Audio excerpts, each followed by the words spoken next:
ఇంకే ప్రభావం చాలా ఉంది. మీరు కూడా చూడండి. చాలా ఉబ్బలాట పడుతున్నావు. ముందు నీవే చూడు. చూడక్కయ్యా చూడు.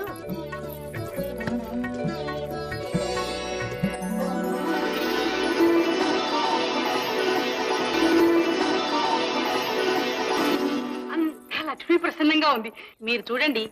మీకేం కనిపిస్తుందో చూసి ఒప్పుకోవాల్సి వస్తే ఒప్పుకుంటాను. సరే, నీ కోసం చూస్తున్నాను.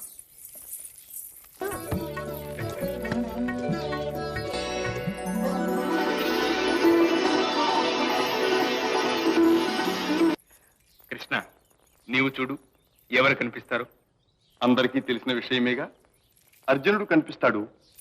వేరే చూడాలా అన్నయ్య? ఇంత మాత్రానికి రుక్మిణి ఏమీ అనుకోదు గాని చూడవయ్యా కృష్ణ. సరే చూడు.